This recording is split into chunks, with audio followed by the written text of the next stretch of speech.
Hi, and welcome to the Learning Academy. Today, we're going to talk about usage data. Usage data is important because how often have we assigned a tool to a student and then we have no idea of knowing how often that student is actually accessing the tool unless we're working with them every day. With Snap&Read Universal, data is collected on each individual student user, and this data can be used to encourage additional use, to ask questions as to why the tool is not being used, and also could be used by administrators to really assess the value of the dollars that they're spending to provide this tool for the students. To look at the Snap&Read Universal data, you will want to log in at snapandread.com and click View Reports. Upon clicking that, you'll see that data is arranged a couple of different ways. Here, I can look at all of the students that I have assigned Snap&Read to. I have 249 students. If I'm a Google user using Google Classroom, I also can look at usage via Google Classroom. Also, if your district is using Google organizational units, you can also pull data by those Google OUs as well. So I'm going to go ahead and click on all students. And when I click on that, now I'm going to see a summary of the usage.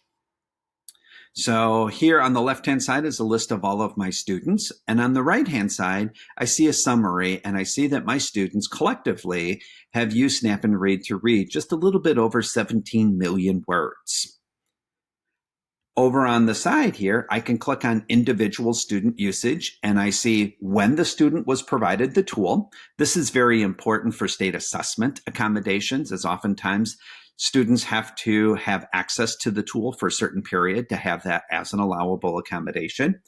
And I will have both quantitative data as well as qualitative data. How much am I using it? And how effectively am I using it? So my student Aaron here, although has had the tool for almost 3 years, you can see he has very little usage.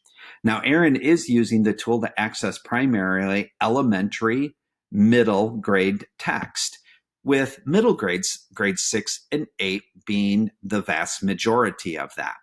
If Aaron is a middle schooler, this is good news. However, if Aaron is a high schooler, we may have a problem because he's not even getting access to grade level text.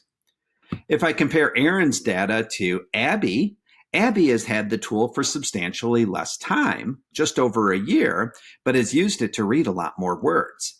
You can see Abby's reading is well spread out, but is still going to be more heavily concentrated in the middle grades. Again, if Abby's in elementary or middle school, that's fantastic.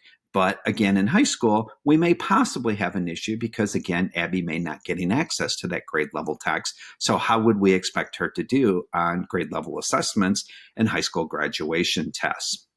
This data is incredibly important because it can be date ranged up at the top here. So you can see, compare usage this year versus last year versus the next year.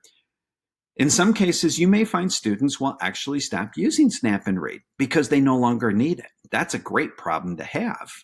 But some students, you may find that their usage will grow. And that could possibly be good news as well, because it shows that the student is comfortable and is seeing success with the tool.